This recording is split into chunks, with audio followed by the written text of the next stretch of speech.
I'm standing in the way of photographs here, I'm sorry. I'm an unwelcome guest, but I will introduce myself. Rodri Morgan ydw i. Dwi'n brif weithredwr Llyfrgell Genedlaethol Cymru a fy mhleser i yw eich croesawu yma i'r digwyddiad heddiw. I'm Rodri Morgan, and it's my pleasure as the Chief Executive of the National Library of Wales to introduce Felicity, who's going to kick off the event, but to welcome you to the National Library of Wales, to this splendid council chamber at the National Library of Wales. Now, two things. I'm not a woman, and sadly, I'm not monumental either. But I am Welsh, and you might think 1 out of 3 isn't very good, but you know, there we are. There's not much I can do about that. But it's our duty and privilege as a national library to grow and preserve and share the story of the nation and the many diverse stories and voices that we have as a people of Wales. And you may have visited the library before. You may have come and seen the Peacemakers exhibition on the ground floor. It's well worth going if you haven't seen it.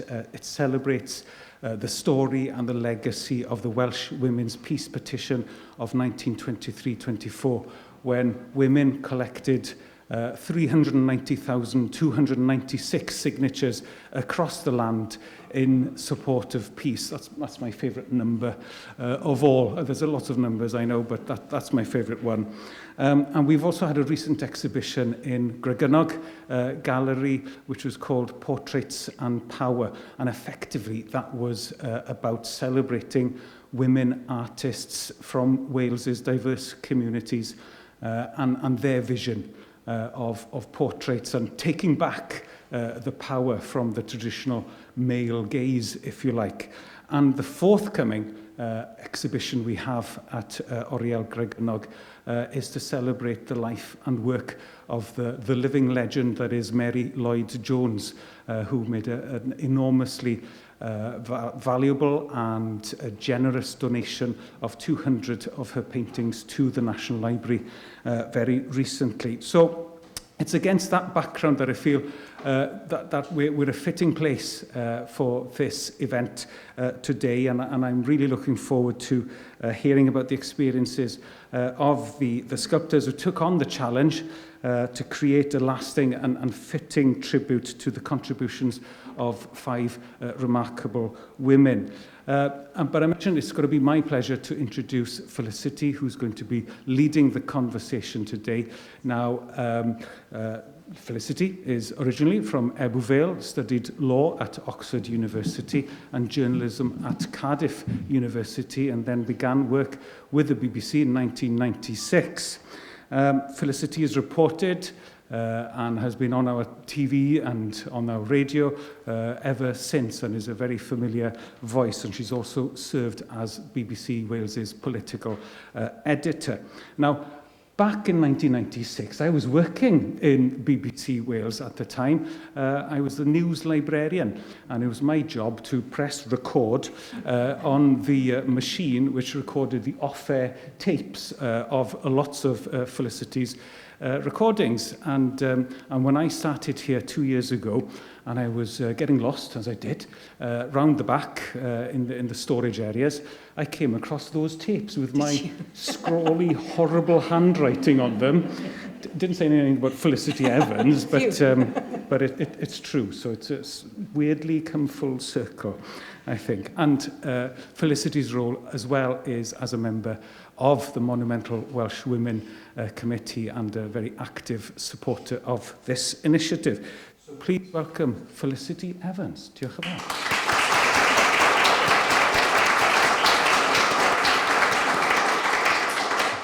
Rodri, thank you so much for that.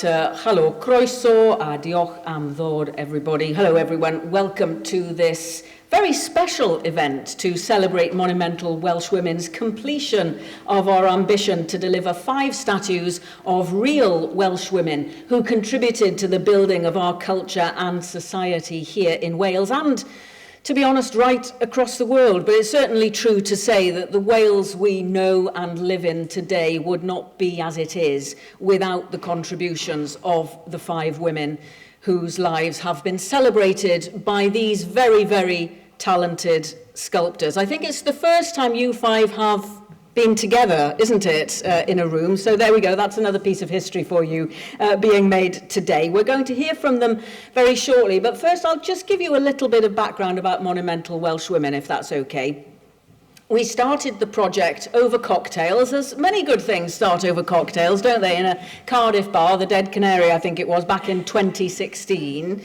And at that time, Wales did not have a single statue of a real woman in an outside public place anywhere in the country. And we decided that we wanted to change that because we believe that women shouldn't be invisible. And we believe that their courage and intelligence and achievements should be celebrated. And we also believe that celebrating those women with monumental public art does something for our society, both now and into the future, because it shows us all what is possible.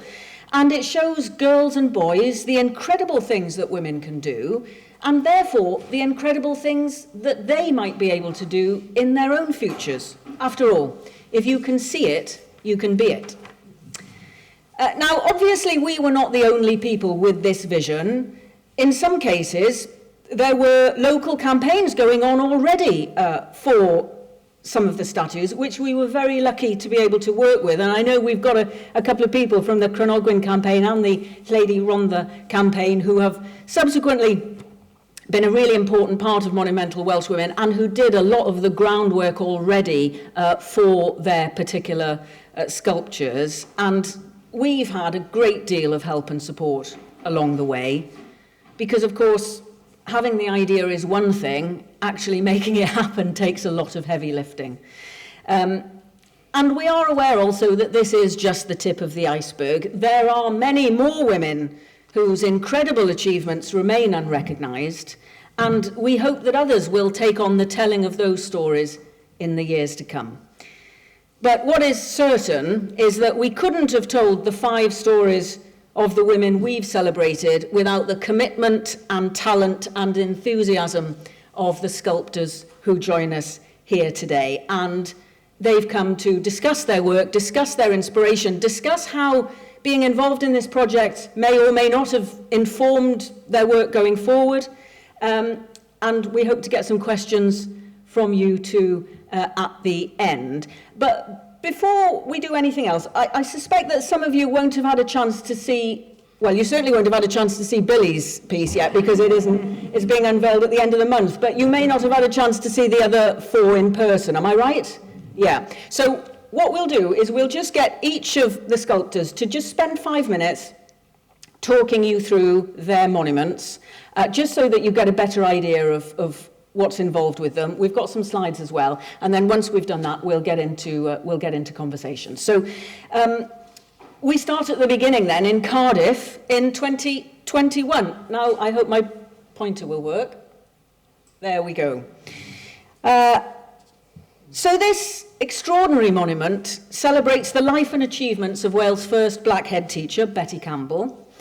She was a clever girl. She lived in Butte Town. She got a scholarship to Lady Margaret High School for Girls, but on telling her head teacher that she too wanted to go into teaching, she got the response, "Oh my dear, the problems would be insurmountable."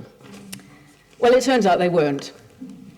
She not only became a head teacher, but she created a culture at Mount Stewart Primary School in Butte Town, which celebrated the multitudinous backgrounds and ethnicities of all the pupils there.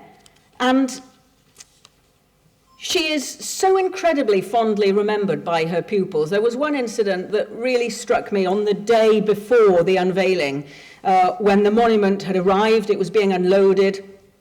It was getting ready for setting on its plinth, and a bus driver was driving past, and he stopped the bus and he opened the doors and he shouted, "Look after her," and then he drove on. Mrs. Campbell became an internationally recognised campaigner for racial equality. She met Nelson Mandela at one point. Just one quote, I think, sums her up. She said, "If you're determined to do something, you will do it, and I think my life has been full of determinations." So Eve Shepherd did this amazing piece of work in front of you here. If you do get the chance, I urge you to go and see it and spend some time with it, because there is so much in this monument. It's really incredible. Eve herself is a multi-award-winning, internationally acclaimed member of the Royal Society of British Sculptors and the Society of Portrait Sculptors. And when she presented her concept for the Betty Campbell monument, the reaction of Betty's daughter Elaine said it all, really. She said, "That's my mother." So that's how we knew we had to have Eve. So, Eve, when you were first thinking of how you would approach this, just talk us through sort of what your inspirations were and then how they developed into the monument that we see in the picture there. Oh, God. So, I know, it's a tough one. It's a tough assignment. So, originally, we were shortlisted down to 3 different female sculptors at the time, and we didn't know who it was going to be. We didn't know it was going to be Betty Campbell, so there was like 100 possibilities. Oh no, they've been reduced down to so many. 5 5 in the end, yeah. So anyway, then we knew it was Betty, and I remember getting a phone call while I was driving, and I was told that it was Betty Campbell that was going to be sculpted. And all of a sudden, I just got this song in my head, and it just kept going over and over and over. And it was the Labi Sifri song, Something Inside So Strong. And from the 1980s, and I was like, oh God, it was a real earworm. Anyway, it connected to a chap that I was good friends with before he died, called Ian Walters. Now, Ian Walters sculpted the Nelson Mandela for Parliament Square, and there's a big head outside the Royal Festival Hall. And I went to the unveiling of the piece in Parliament Square, and the song, they played that song, they sang, there was a choir that sang that song, and Something Inside So Strong, and I was like, okay, there's clearly a connection, I'm not sure what it is. And then I went and asked all of Betty's family what was Betty's favourite song, and they actually said, well, she was in a choir, and her favourite song was Something Inside So Strong, so I was like, okay. So that kind of narrowed it down, and what I started to do is look at, in some ways I got inspired by Ian's work, which was this oversized head of Nelson Mandela, which is a really powerful piece outside the Royal Festival Hall. And then, so I started sculpting that, and I went to spend some time at Betty's community centre in Butetown and chatted to some of the people there that knew her and told me lots of stories about her. And while I was chatting to them, I was sculpting a piece. And I took it back to the studio and went, oh, I don't know what I'm going to do with this piece. It was just a portrait head. And a friend of mine said, well, why don't you just work with that one? And then I built onto it and started pulling other things together, which is what I do. And I realised, I like to work with metaphors, and I realised that Betty was, in some ways, what a mother tree is to a forest or a woodland. And forest they're called hub trees or mother trees, if anybody doesn't know, and they're some of the oldest trees within the community, and they form a community using of the saplings. They protect the saplings. Sometimes they shade the saplings so that the saplings don't grow up too quickly, so that they're more solid as grown-up trees. And they also feed nutrients and give information, and they're fundamental to communities of trees. If you remove one of those, the community around it becomes quite vulnerable. And I thought, that is Betty. If they can't, for me, that fitted. And so I did this kind of design where it was like this big head, where it connected to this mother tree, and that's where you've got the very top bit is like meant to represent a canopy, a tree canopy. Then you've got the trunk, and then you've got the saplings around the trunk, which are 10 life-size children of varying times from now, going back to the 1930s and 40s.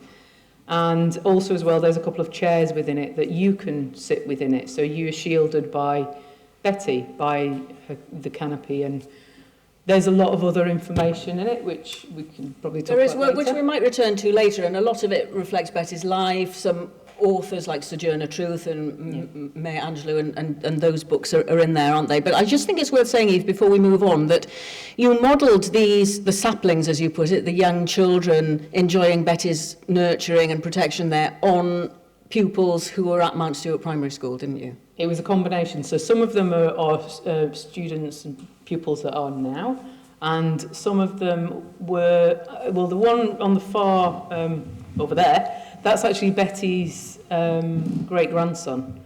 And on the back, which I don't think we've got a picture of, is actually Betty when she was 7. So and her great-granddaughter as well. So there's a lot of like accolades within the piece. Brilliant, Eve. Thank you very much indeed for that. Okay, let's move on to 2022 and Mountain Ash.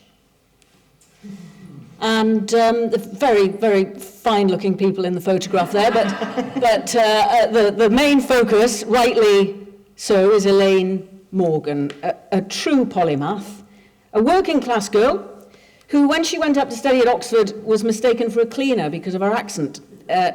In her 30-year career as a screenwriter, she was behind some of the best-loved television of the 20th century. Then in the 1970s, she switched her focus to evolutionary theory. She put female evolution squarely in the spotlight with her international bestseller, The Descent of Woman, which made her something of a feminist icon, particularly in the United States. It was a book as well which changed the presentation with which academic textbooks approached the subject too, forcing them to acknowledge the relevance of the female experience in the evolution of human beings. And then she went a step further and really threw the cat in amongst the pigeons with her aquatic ape theory of evolution, which remains controversial to this day, but has been supported by none other than Sir David Attenborough. Now, Emma Rogers took on representing Elaine Morgan a big challenge, Emma, because of her polymathery, really, because there was so much to fit in there and represent, wasn't there? But Emma has a widely acclaimed body of work and exhibits internationally. She's very well known for her sculpture of Cilla Black in Liverpool.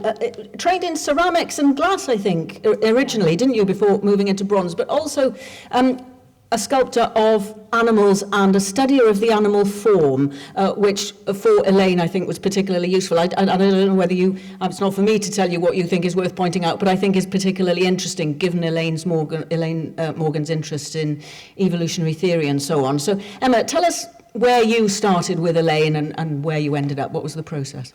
Well, when I first started researching, I was just blown away by, as you've covered, what a woman she was. I mean,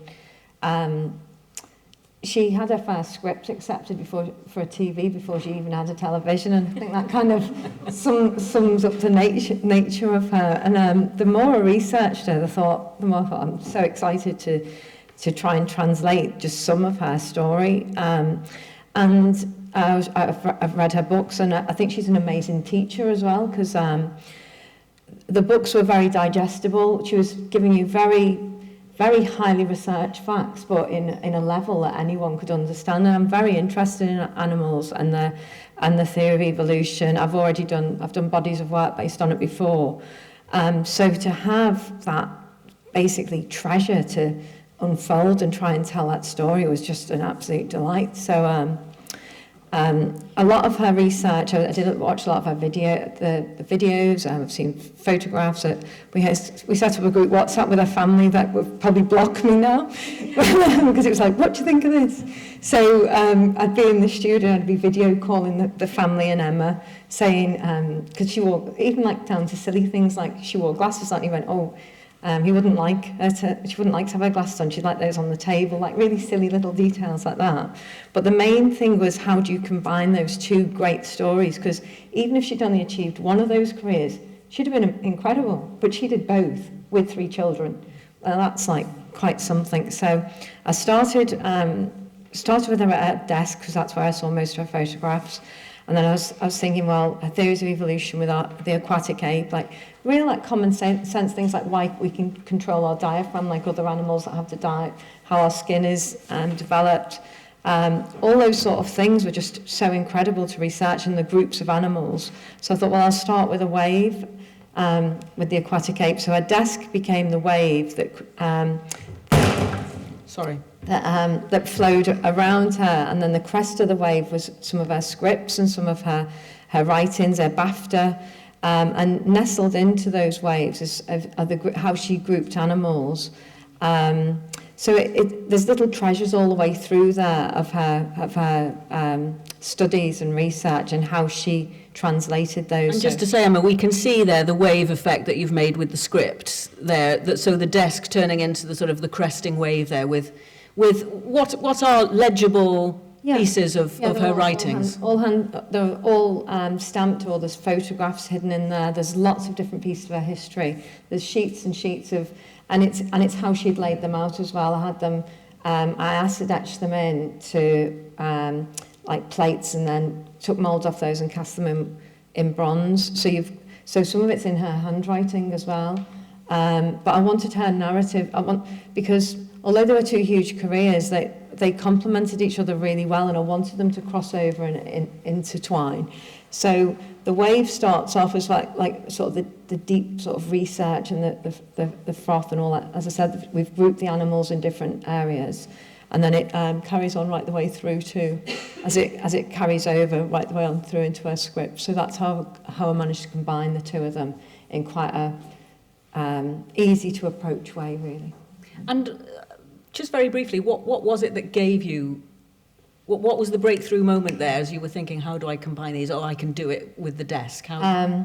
Well, she was always, no matter what she seemed to do, she always seemed to be at that desk. So I thought, I need her sat at the desk.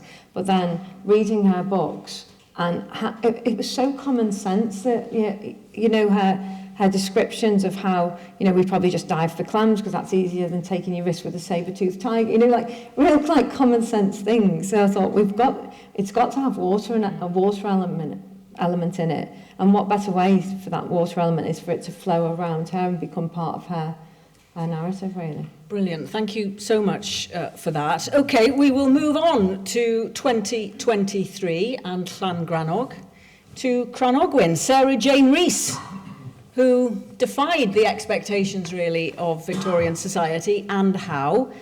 She worked as a sailor for 2 years. She then became a master mariner, which was a qualification that allowed her to command a ship in any part of the world.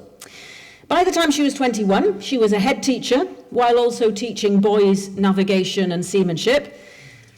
Fame arrived in 1865 as she became the first woman to win a poetry prize at the National Eisteddfod. Later still, she became a very famous preacher and temperance campaigner, twice visiting the United States for sellout tours. An extraordinary person and an extraordinary challenge, again, to encapsulate all of that in a sculpture. Sebastien Boyesen, Llangranog-based artist and designer for more than 30 years, you took on this challenge and had already been thinking about this for a while, hadn't you? Because you'd been working with the local campaign for a statue of Cranogwyn, I believe. Just talk us through what your inspiration was for this work and what the process was like to finally end with this lovely sculpture. Well, when I first moved to Llangranog, which was 1991, I think, I mean, we knew about Cranogwyn. We'd kind of heard of her story and what she meant in the village, but we didn't realise for a minute how actually important she was in a kind of Wales-centric way. I mean, there were so many facets and aspects of her life which we just didn't know. And I think when we started sort of kind of looking deeper into it, it just became something that was just kind of, there were layers and layers of things which we just kept on looking at and thinking, wow, that's incredible. But first of all, I just need to say thank you to the team of people who were behind it, you know, all of this. Anne-Marie Evans, my wife Helena, Kat, Gail, who did the fantastic garden. Give us a wave if you like, girls. You're over there, some of you. And Jill and Debbie, all of these people who fed into the process of creating this. It wasn't something that I did in isolation, and I don't think it's something that I could have done in isolation. So when we were kind of first approached about doing this thing, it was really just, I mean, at first I thought, well, you know, can I do this? You know, I mean, I live in Llangranog, is it right that I should do it? But the committee sort of like they supported me and said, no, you know, we want you to do it. I mean, I am a sculptor. I work all over the UK, and I'm very honoured and privileged to do this work. It was great. It was a fantastic thing to be able to do. But trying to capture everything that she achieved in her life in a sculpture is one of those things that you just think, oh my goodness, how do I do this? And I think it was just through the workshops that we carried out, and we you know, it really was, we had a room full of people in the studio, and they would come up on a regular basis, and we'd talk about how we could represent her. And Anne-Marie, who's over there, would dress up. You know, we hired a costume and dressed her up and took photographs and posed her, and we were trying all of these ways, you know, just to kind of like just coming up with an idea of how she might have looked, and, you know, would she be, you know, would she have a journalist hat on? Would she be dressed as a mariner, or all of these different things? And in the end, we just thought the thing that she's probably most remembered for is being a preacher and being, you know, and talking, and her writing. So it was the book that was the thing, because the book contains a multitude of the elements that she became famous for. And may I I was hoping we'd have a close-up of the book, but the book's just slightly out of shot there behind you. But I tell you what we do have also is her dog. Yes, and her dog. Looking her dog, adoringly up at her, which is that a was lovely touch. very early on. Being a dog lover myself, I just thought, yeah, well, you know, that goes without, we've got to have a dog. You know, a dog, why not? You know, you've always got to have a dog. But the thing was trying to get this all in, and eventually I think that the turning point for us was we kind of were in the studio, and it was all getting a bit boring, and we just thought, wow, this is all a bit, you know, it's not really working. And so we decided on a whim to go down to the beach, and we'd hired a costume from the Welsh National Opera, I think, and we went down to the beach with Anne-Marie and Helena, and we just put Anne-Marie up on a rock. And I think it was Helena who said, yes, she should be on a rock, not a plinth. We didn't want a conventional plinth. We wanted something that was different. So we took Anne-Marie down there, and it was a bit of a windy day, and all of a sudden, you know, her dress just started blowing in the wind, and we just thought, she's home. This is it. You know, this is absolutely it. It was a great serendipitous moment. We just thought, brilliant, we've got it. And then for me, the thing that really worked, we went down to the beach again, and I do all of my designing just by either driving or thinking, walking. And we went down to the beach, and we were just looking at if anyone knows the beach in Llangrannog, it's got a very specific geological structure, and it's got the kind of sedimentary rock that's been, you know, kind of like metamorphosized by heat and all the rest of it, but it's also got all of this alabaster that's forced its way up through the white strips that have come through, and all of a sudden it just became one of those things we thought, that is it. That's just like, you know, and Eve talked about metaphors, and I the same thing. It was just like the metaphor of this pressure cooker that she must have been in as a woman in that time, and being told, no, you can't, and yet she goes off and wins the Eisteddfod and all the rest of it. And we just thought, that's great, we want to somehow make that be part of the structure of the sculpture. So we had this pressure cooker idea of the alabaster forcing its way out to the surface, as though we've turned those into her poetry, which comes through to the surface. Fantastic. And there's a beautiful garden that she's placed in, but we'll pause on that thought for a moment, because I'd like to talk to all of you about the sense of place, and your thoughts about the sense of place and the space that your work takes up in the public space a little bit later on. So let's move on to 2024 and Newport. Lady Rhondda, Margaret Haig Thomas, global businesswoman, first woman head of the Institute of Directors, arts pioneer, patron of the modernists, suffragette, convict, hunger striker, survivor of the sinking of the Lusitania, which claimed more than 1,000 lives. That seems to have been a transformational moment in her life. I'm very conscious of the fact I'm headlining Lady Rhondda's life when her biographer is sitting in the audience, which makes me feel slightly awkward. But this quote, I think, says a lot from her about the survival of the Lusitania disaster. What it did do was to alter my opinion of myself. I had lacked self-confidence. And here I had got through this test without disgracing myself. I had found that when the moment came, I could control my fear. Well, Jane Robbins did this great job with Lady Rhondda. Jane's a figurative sculptor. She started, interestingly, as a prop maker for theatre and television. They kept throwing them away at the end. I got very upset. I bet you did. Well, this is not getting thrown away for sure. And you've developed, I know, a burning passion really for the traditional craftsmanship and sculptural skill. And Lady Rhondda, not your only suffragette too, it's worth saying, is she? The Pankhurst Museum have a bust of Emily. Yes, in Manchester, I believe, yeah. So, talk us through Lady Rhondda then. What were your thoughts and how did they develop into the work that we see? I obviously read the book, the fab book of her life, and that quote, funnily enough, that you give there, that really jumped out at me because I thought, well, this is a woman who was, living in the era where women were not allowed to do this and not allowed to do that, and she was quite a posh background, so she wasn't used to sort of going without. But that fear that she talks about, where she literally went down, didn't she? She went down with the ship, and God rest her soul, I almost laughed because she bobbed up to the surface again, hanging onto a plank, and I thought, now that's my kind of woman. Because I thought that takes some guts to do that, to be in your long skirts as she probably was. And I just thought, and that's really lit a spark for me. And I thought, what a woman. She'd come from this posh background, but she was fighting. And she reminded me of a lot of women in my family, my Welsh and English family. Women who just roll the sleeves up and they put their head down and they get on with it, whether it's raising children or whether it's in business, or it's just that kind of female that it really ignited my interest in her hugely. And I wanted to tie in the thing of the sinking of the ship.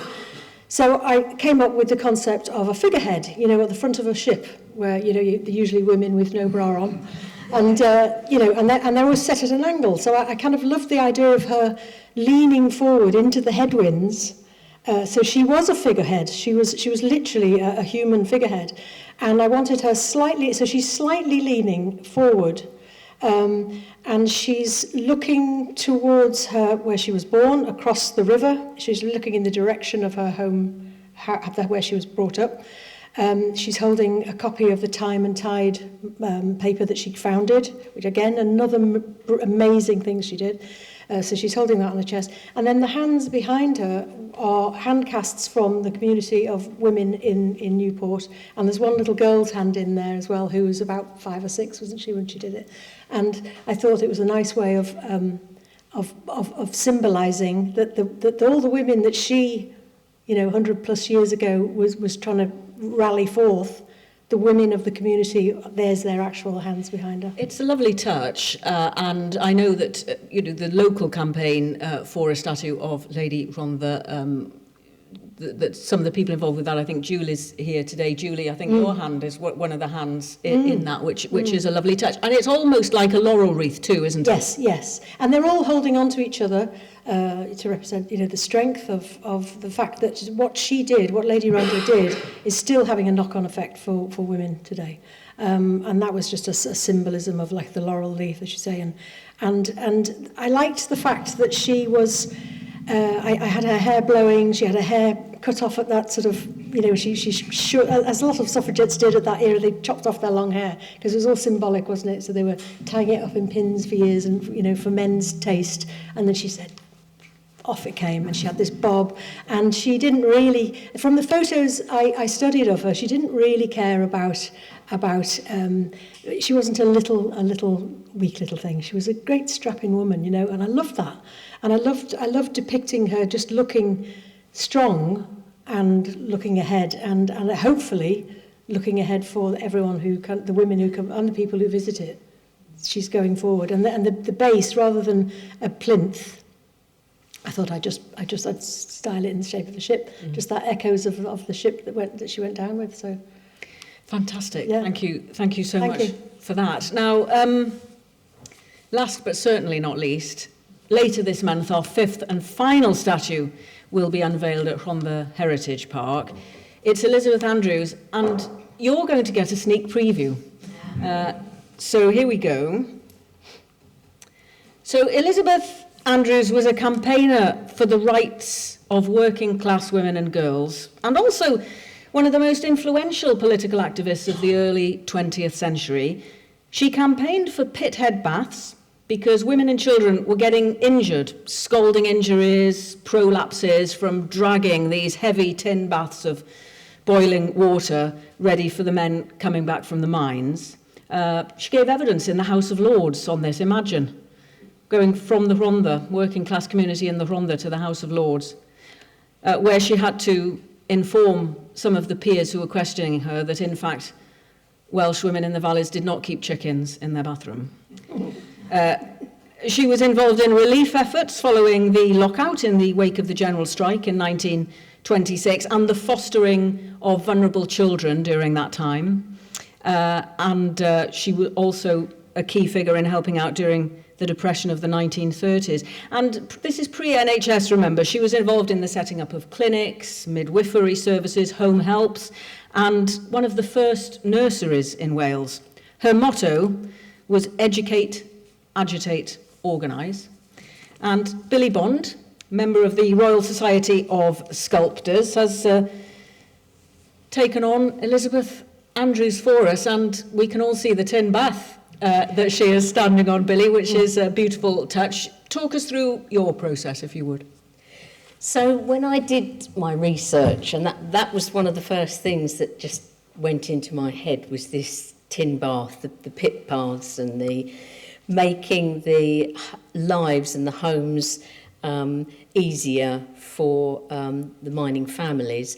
So, and I did visit the Rhondda Museum, which is the Heritage Museum, where she's going to be unveiled on the 25th. And they had a tin bath in there, and her name was mentioned, and I thought, I'm doing the right thing here. The narrative has got to be around the tin bath. I had very few photographs of her to study and look at. Most of them were as this sweet little old lady, which from her relatives I found out she wasn't actually this sweet little old lady. During her prime, she was a very strong woman who, when she wanted to get things done, she did, hence her motto. So I had a couple of photographs of her when she was younger, and it was important for me to concentrate on that time in her life when she achieved so much. So the 1926, the pit baths. So I've sort of represented how I imagined her to be when she went to the House of Lords to speak about the mining communities and the effect that the miners had when they come home with their dirty clothes and the terrible conditions that these families were being brought up in. So it had to be the tin bath had to go. So the tin bath was flipped upside down, and you can see she's standing on it like a pedestal. She's up there, and she's doing her bit. She's got a piece of paper. I've got her pointing to this piece of paper with sort of assertiveness. Her weight is on her front foot, so she's leaning forward to her audience, making a point of whatever it is. And a couple of the photographs, apparently she had a handbag with her all the time, so she's got this handbag under her arm, which is in one of the photographs, the pearl necklace that she was known to wear all the time, again, very common for that time of year, and the shorter hair. And then the other thing that I thought to balance the narrative and to give more of a narrative of what she was about was to have a child, because this represented a lot of what she was aiming for and working for. And she organised fostering, didn't she? Yes, that's right, yeah. So I thought it was important to have a child. It took a long time to make sure that it didn't look like a mother and child statue, so I had photographs of the model my daughter, my poor daughter, can you just get up on that tin bath again? With my grandson, who's a little girl in this, holding hands, but it didn't look right because she didn't have her own children. You know, she was representing looking after other people's children. So it was important that there was a disconnect, but it was still part of the narrative. So that's why I've got a child sitting on the other end of the bath. And with the little suitcase too, With which the little makes that point, I suppose, which too, represents this idea of the child being fostered. Also, one of the Welsh Monumental Women, Carolyn, I don't know if she's here. not today, unfortunately. Right, okay, well, because I put it out there, did anyone know of a family member that was fostered during the miners' lockout, 1926? And funnily enough, one of the ladies in the Monumental Women said, yes, my, I think, aunt or great-aunt, Rona, was fostered. So I asked, this would be great if we could name the child in the statue after a real child that was fostered out to give, because she's going to be outside the museum. What a wonderful added story for the museum to talk about the statue, that this is representing a real child that was fostered out during the miners' strike. So she's got a little label on the suitcase with her name on. One thing I discovered while I was doing this is that the motto, educate, organise, agitate. That's right, I always get it. Getting the order right. Yeah. When I went for a meeting at Herwen, the village where she was born, and some of the committee members there, someone suggested Elizabeth was a seamstress. She left school at 13 to help contribute to the family and became a seamstress. And wouldn't it be fitting if there was something within the statue that represented her days of a dressmaker? So we decided that the motto would be cross-stitched into panels. By the Herwine Sewing Club. By the Herwine Sewing Club, which was fantastic. So I spent a day with them, and they'd done a brilliant job stitching the quote in English and in Welsh, which is put at either end of the bath. You can't see it in there, No, but maybe you'll see it in the unveiling. Yeah, we'll see it in the unveiling. Yeah, in the unveiling. But what was lovely is when I was doing my research, I discovered that the original Herwen sewing group also knitted cardigans for the children that were fostered out, so that they looked like they had new clothes, so there was no pity put upon them. And I didn't know that until afterwards, so I just thought, what a wonderful, that the Herwen Sewing Group was then at the time in 1926 doing their part, and then they were for this statue today. So that was a great sort of collaborative part with the local. And it really, I suppose, brings home the sense of community as well, which a lot of these monuments have in common, don't they? That they are speaking to a community as well as speaking to the wider world. I wonder what your reflections are on that, Eve. Obviously the community of Bute Town in Cardiff is a trailblazing community in so many ways, one of the earliest, multiracial areas in the United Kingdom because of it was a port city and so on. And some of the teaching models that Betty Campbell used in her primary school became models for primary schools elsewhere in the UK and so on. But nevertheless, we see Betty in her community, don't we, looking towards the bay, in fact, from that spot there near the train station. To what extent was that sense of community, that sense of place important in you thinking about how she would be within that public space? Because, of course, the important thing about all of these pieces is that they are all public art in public places. Yeah, I mean, it was really important to me because I was very mindful of the fact that, I'm neither black nor Welsh. And I'm working class and a woman, so I can get that. But and I'm not a big fan of sort of almost like doing the missionaries thing where you just go, I'm the sculptor and I know best and I'm going to get. So it was really important for me to spend time within Betty's community. So the first thing that I did is went and spent some time in a school and talked to some of the teachers that knew her, that was very revealing. Formidable was the word that he used regularly. And then I went to see her, at the time, husband and her sons.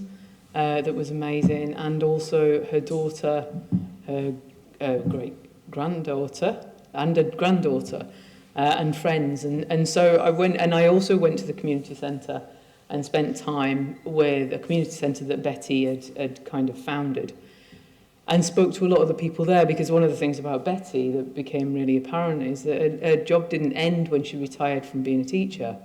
It was, I mean, she was instrumental in changing the education system and getting, you know, Black history actually on the curriculum, which it is now in Wales, which is amazing, you know, because she came up against all sorts of problems. You know, the parents were like, and the other teachers were saying, we don't want to be telling our children about slavery, you know, because these primary school children. She was like, well, why not?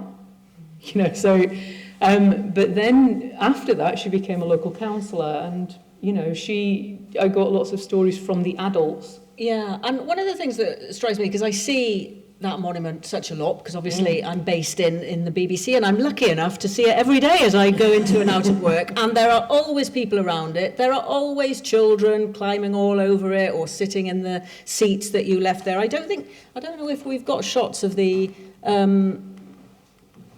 actual seats. Oh, you can just see one there. I don't, just at the edge there. So it's just small enough for small children to sit on and be sort of part of the monument. So that sort of community dialogue, if you like, continues, doesn't it, between the work and the monument? Yeah, I mean, I wanted to make something. I was hoping, when I spoke to Betty's family, I said, you know, do you want this piece to be about Betty, or do you want it to be about what she did? And they went, both. And I was like, oh, crikey, all right.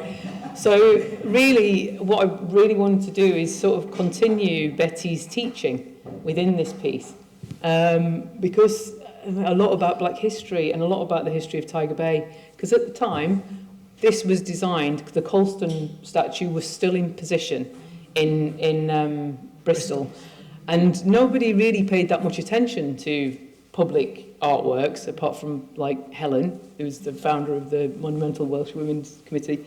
And so I thought, you know, this could be the only thing that is for, you know, the Black community, and, you know, and commemorates women and also the sort of working class Tiger Bay.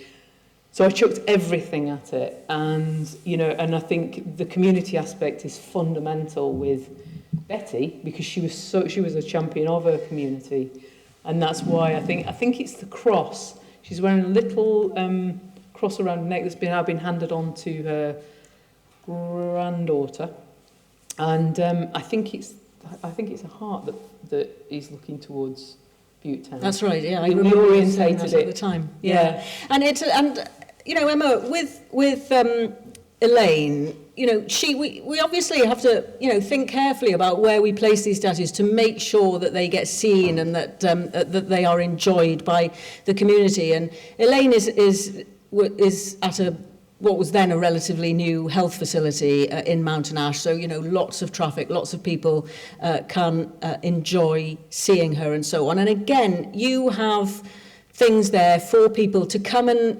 interact with and to have that dialogue with, don't you? With the scripts that even contain her handwriting. When you talked about, you know, literally scanning her handwriting to include that level of materiality within the piece. I know, Billie, that's something you've done as well with the work of the seamstresses in Herwain. How important was it to you to get that level of, well, verisimilitude almost, isn't it? You know, her actual handwriting that people can go and read, that anyone can go and read. I wanted her to be as part of it, I know that sounds strange, her to be as part of it as possible, really. So anything that I could find to incorporate that would add that layer to, because she was so multi-layered in what she did. Anything that I would find that you could, and again, as you travel around the piece, you discover different aspects of her career and her life as well.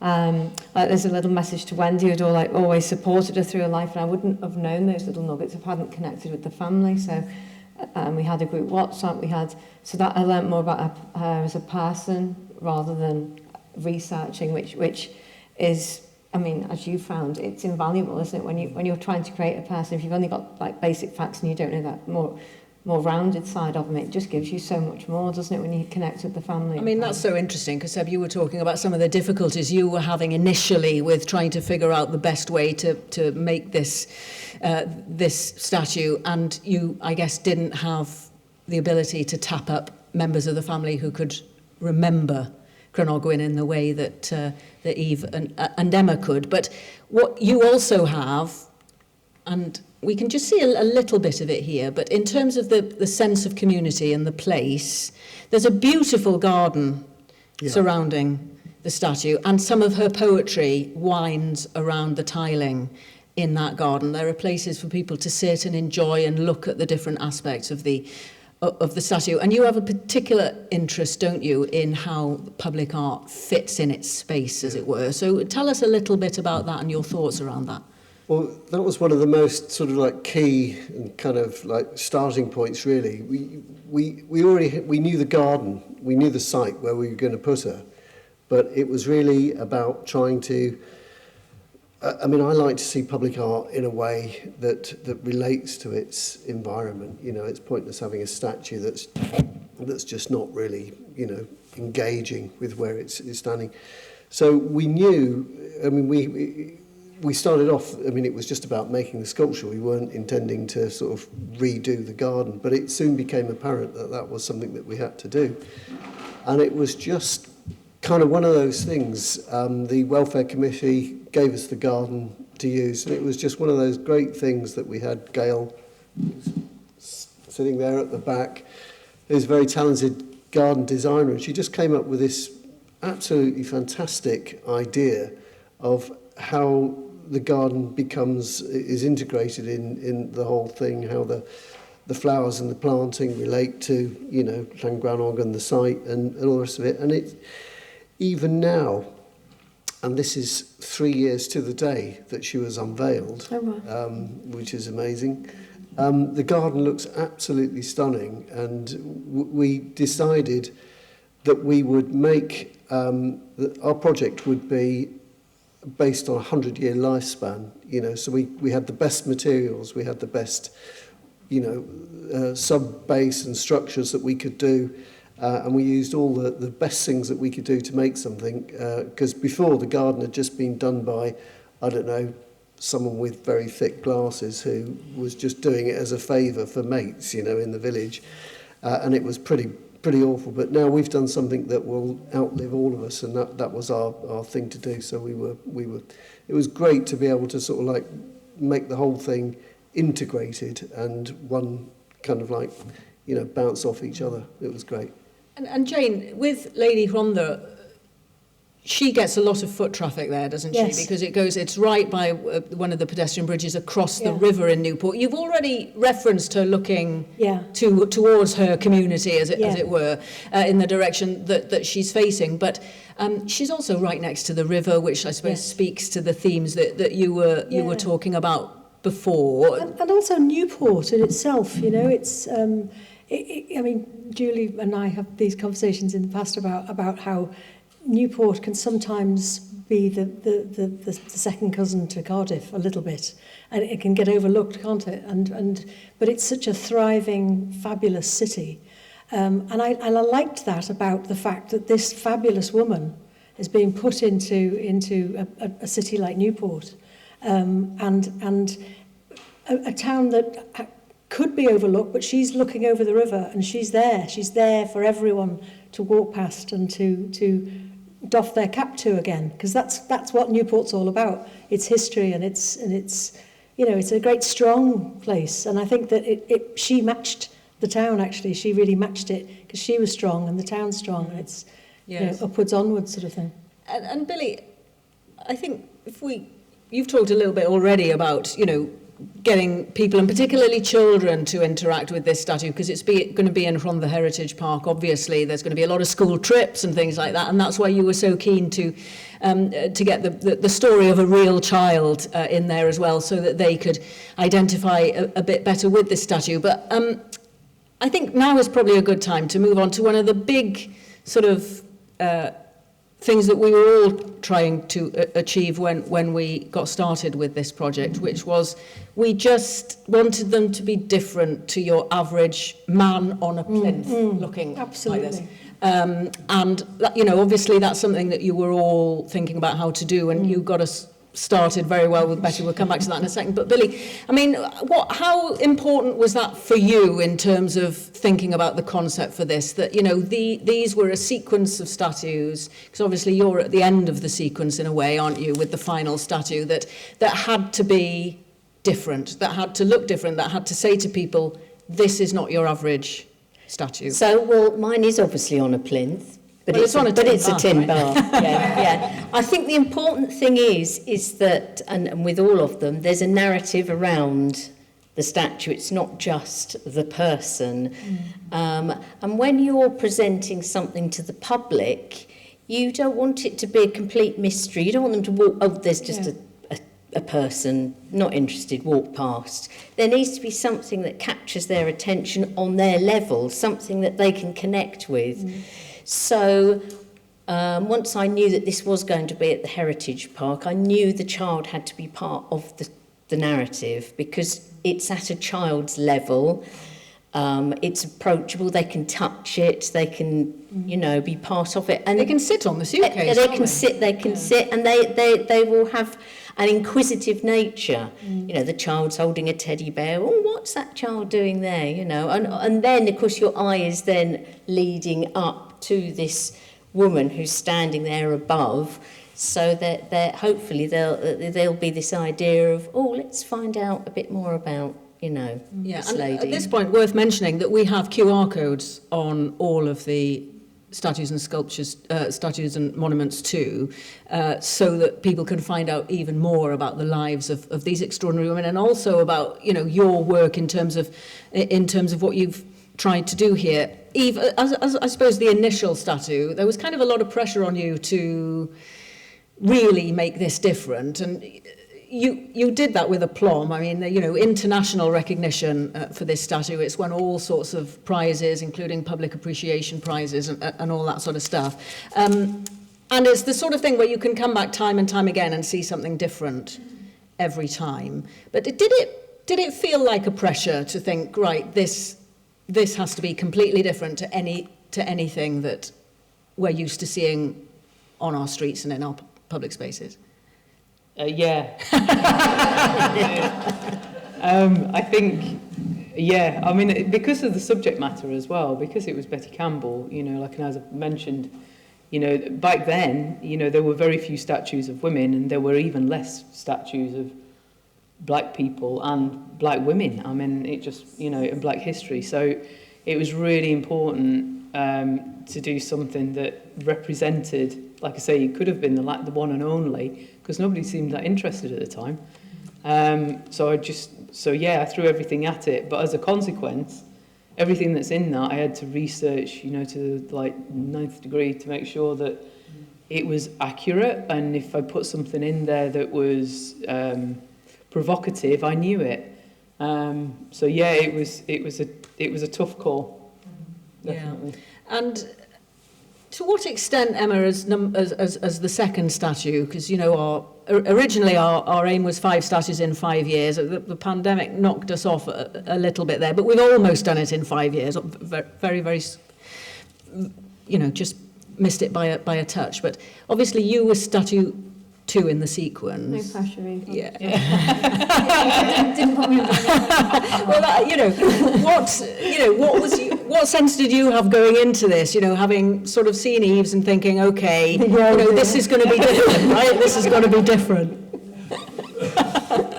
Well, I tried not to focus on Eve's because that would have been a lot of pressure. But no, it was. I just wanted to try and translate her story as much as I could, get as much information out there as possible. And as Billie was saying, you know, engage at different levels, at height and different ages and stuff. So we've got like the animals all hidden at the bottom of the waves because I knew they were children's height, whether they're just looking to think, oh, there's a giraffe or there's a dolphin. I was just trying to, even if they're just like going on a little magical mystery tour around it, through to thinking, oh, I should go home and research a bit more about her, or she only lived up the road, sort of thing. I think you remember on the opening, with the children with the choir all came over, and I was chatting to them, and they were asking more and more questions about that. So just to engage with the community as a whole was like very special to me. But yeah, just to hopefully try and connect with her community and the wider really, and get a bit more of a recognition that she deserved, because she had such a voice in two very male-dominated fields. She wasn't scared of using her voice, which was really amazing. So I was just trying to translate that character as much as I could, and I know what you mean about pressure, but we mean has a much bigger level of it. But yeah, it's trying to translate that story and getting it right. Yeah, I wonder, Sebastien, to what extent you think there's a conversation between the five of these of these statues, because although they are celebrating the achievements of very, very different women, there are still common themes that run through all of their stories. And obviously each statue is very different, rightly so, but are there commonalities, and is it a conversation that you were aware of and thinking about as you were thinking about how you would represent Crynogwen? Yeah, there's definitely a theme running through the whole thing. And what's absolutely brilliant about this whole process is how each individual artist has come up with a way of interpreting in their own way, because by the very nature of being an artist, you can't help but be, you're influenced by your background, your training, all the rest of it, the work and the artist that you admire. All of those things feed into how you develop your work. And for me, I'm very kind of like, when I'm developing something, it's very much sort of like focused on research. We've all done our research, and that's very important. You've got to be factually correct about, did she wear the right type of glasses? And and again, in her book, if you stand behind her and look in her book, you can see that there's a poem that's actually, again, scanned from her actual book and recreated in the casting. So all of these things, I would say that the common thing that we have through it is the level of authenticity that we've brought to it, and how we have done our research to make sure that we're actually doing something which is, when people look at it, when they come to this for the first time, they can actually see something that is actually relevant and correct and true and factually right and tells very much part of the story. And for me, the most important thing was having her geographically placed in Llangrannog and going down to the beach every day, as I do, with the dogs just to run around. You see the landscape, you see the geography, and cutting her up and making her look like she's fractured like the rock faces was very much about, that sense of place, and that's what everyone's trying to do. I'd like to sort of interject and say that I still don't think that there's enough women in statues in this country. I'd love to see it extended out into the whole of the UK, Scotland, Wales, it's been Wales, Scotland, and really make it an inclusive, that be a national thing where people do. I mean, I talk to my grandchildren about it. I say, do you know, there's not many women, we walk past a statue, there's not many women, and they go, why?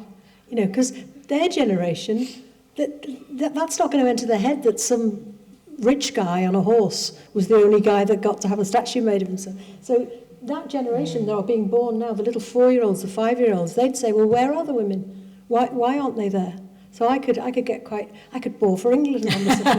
Well, feel free to do so in the future. As I often do. So how important was it for you then to sort of be involved in this? And does it sort of influence your thinking or your work? Does any of this inform your work going forward? I've got a real bee in my bonnet about sculpture, statues that are inflicted on people, that are put in places where the community didn't really want it. There's no dialogue for it. And that thing of, somebody rich pays for a statue and it gets put up. And whether you like it or not, I've got a real thing about that. I think that statues, without sounding too hippie and, cliched, they really should be of the people, for the people. And as we've seen, they get chucked in harbours if they're hated enough.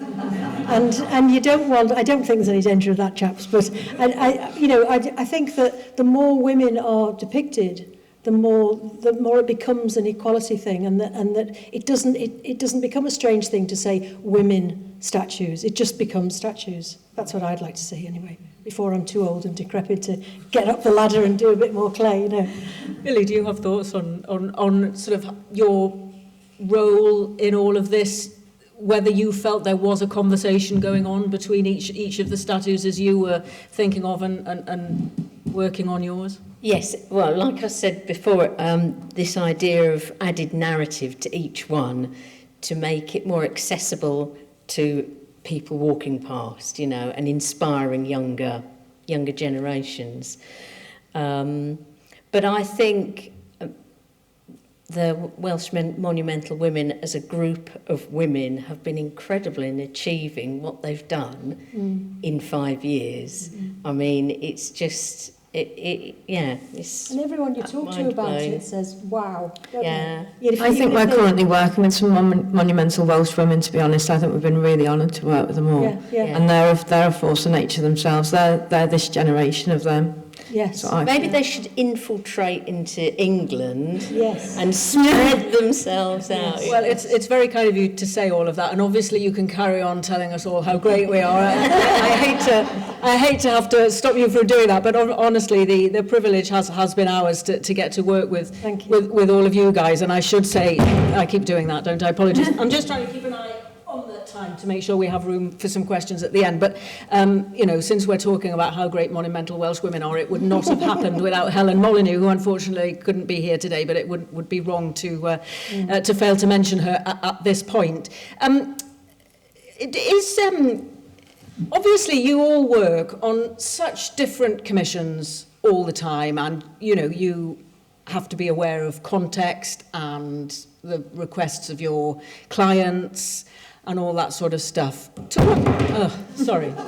what extent, that's gravity, it's annoying, isn't it? To what extent does the fulfilling of each commission, almost in the sense of the rings in a tree, if we continue your tree metaphor, sort of add to the way that you approach the next one? And are there some that are more influential than others? And where would sort of your work on the Betty Campbell monument sort of fit in that, Eve, would you say? Well, I was already doing work around the sort of notion of women and race and gender. So I'd done a project for the National Maritime Museum where I'd worked with 3 different communities.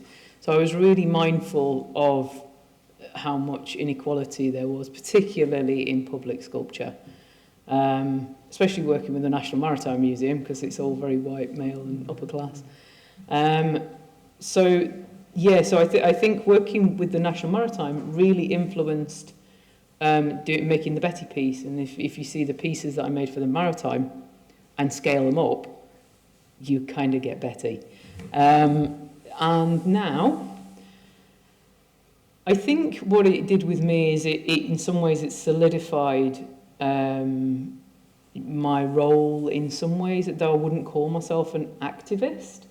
There's a level of rebellion and activism in what I do, and I feel like there's, in some ways, it's brought that out more and more, and not just discussing women, discussing things like gender and sexual politics and all this sort of stuff. So it's brought out a lot of other themes, and though I might not talk about it, it's kind of sticking it to the powers that be in some ways, and justifying the rights of the minutiae, the people that aren't in the public eye for one reason or another, and never have been because we don't fit the colour, the gender, the sexuality, or the race. And it's now making work that have those themes, because I think visual art, done well, can be one of the most powerful mediums. But it has to be done well and with a huge amount of consideration. So back to the pressure, Yeah, there's a lot of pressure. I mean, Jay, you've already spoken about your sort of passion for this, really, haven't you? And to what extent did... Because obviously, you know, you will have been aware in this field of sort of the lack of representation of women and so on in public sculptural art before you were working on Lady Rhondda. So to what extent did that work change anything or consolidate what you were feeling? Do you bring it with you into? Yes, into I have to say that I you know, obviously pieces of public sculpture go on your CV, don't they? And then you become that woman that sculpted the woman. Da, da, da. So it becomes a thing that where you can kind of be. I'm very proud of being a female that sculpts females, and obviously when the commissions come in to sculpt, you know, a male, of course, it's great. You know what it's like. We're like actors. We're always waiting for the next audition, the next paycheck, you know, and that's the truth of it. But I've become, since sculpting Lady Rhondda, I've become very proud of the fact that I'm a woman that sculpts women. And I think that could be something that really is like a springboard for the rest of my work. As I say, I get very passionate about it. It doesn't mean I only want to sculpt women, but I think that they're so underrepresented that I'd like to sort of use that little nugget of passion that this aroused in me, because I've sculpted women before, but to get the backing of the Monumental Welsh Women campaign was so great that it really has enthused me to go on and use that tag. Seb, did you want to? You gave me a meaningful look then, did you? Well, how does it feel to not be a woman? Well, I was going to wear a dress today, but I thought I better not.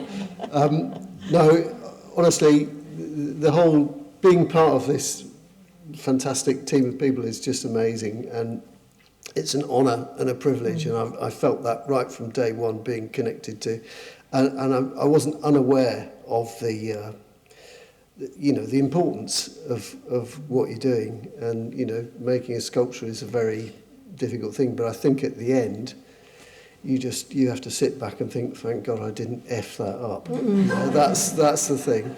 And, it is an honour, isn't it? I mean, that sounds, without being over dramatic, you know, like you put all this research and you do all this stuff into the work, and then when you finish it, you stand back and you look at it and you go, you know, there's been a few pieces I've done like that, you know, but on this one, I just think because of the way that we did it and developed it, I think, you know, I'm really proud of it, but I'm proud of, you know, Emma and Joe, who helped so much with keeping the project on track. I'm so proud of everyone who contributed their time and effort to make it happen. So, you know, I'm very grateful for that. I want to say a very personal thank you to Emma and Joe, actually, because at the risk of bringing the vibe down, my husband died when I was making the statue. I'm going to go. I always do this, don't I? No, you're wrong. They were so lovely. They were so lovely. They are lovely. They are lovely. And they were endless emails, endless phone calls, endless. Come on, we can do this. And I was like, yes, I can do this. So the fact that I, you know, got through that, they're lovely women. Yeah, just to explain, Emma and Joe are the people who actually know about art in Monumental Welsh. And who absolutely helped us to find these fantastic people to do the statues for us. Billie, in terms of, maybe this is a bit of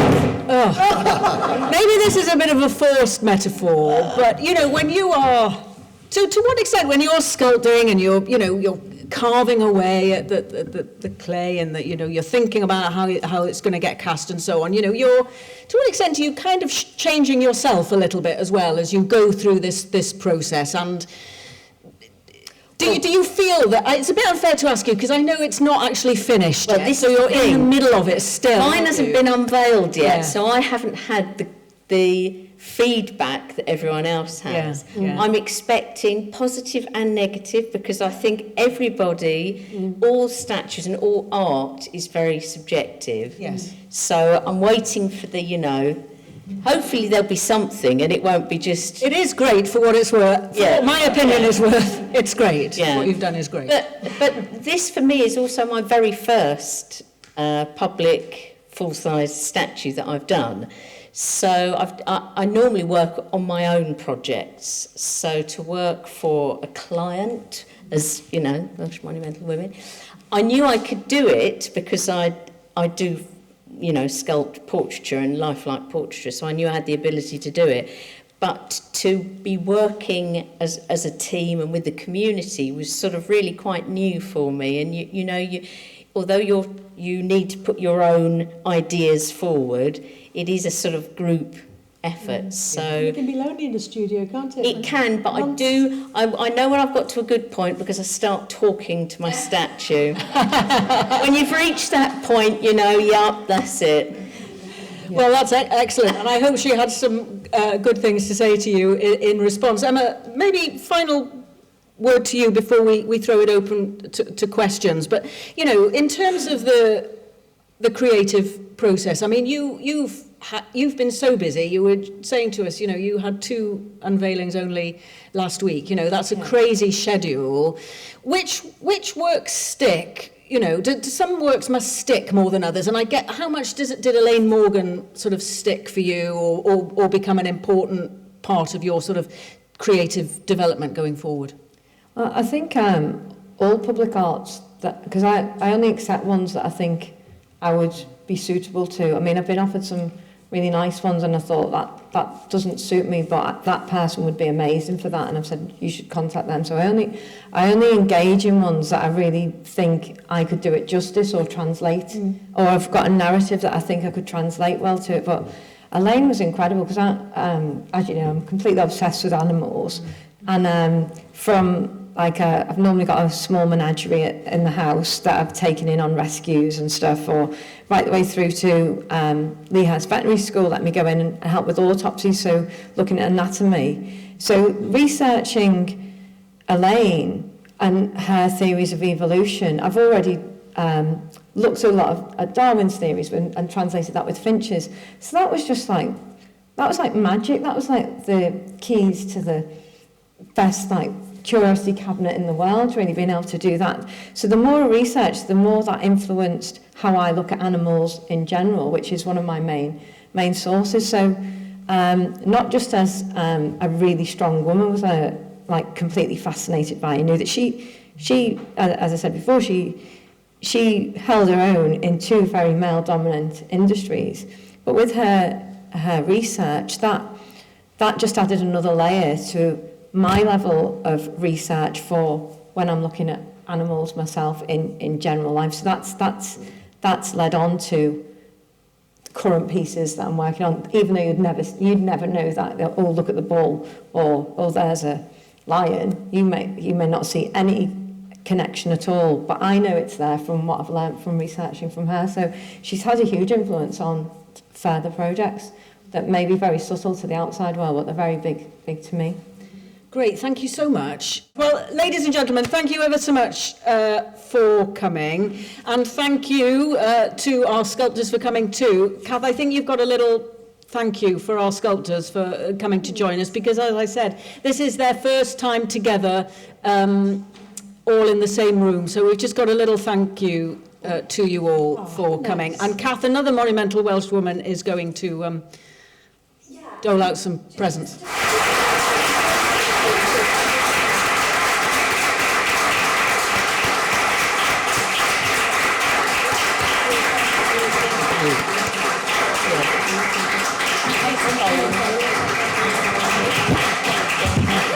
Well, ladies and gentlemen, thank you so much. I feel I've cheated because I've managed to pick one up as well. You've worked hard. Well, did you say it's been a pleasure. Sorry, did you want to say Yeah, I just wanted to sort of say a thank you to the Monumental Welsh Women's Committee, because I don't know about any of the other sculptors, but having worked with other committees before, it was an absolute A, honour, and B, sort of privilege to be able to work with predominantly majority all-women kind of committee. And I've got to say that I don't know about anybody else, but for me, that was really influential in the decisions that I'd made to actually make the piece. You know, it gave me a lot more confidence to go, right, I'm just going to do this. Because there was a freedom there that you often don't get. Yes. And also cheerleaders, aren't they? Cheerleaders. Yeah, real encouragement and nurturing. And so for me, it was, and I don't know about anybody else, but it was a real Made it a privilege. joy, didn't they? They Yeah, made it a joy to be real part of. privilege. Yeah. So, and Helen Molyneux, Yes.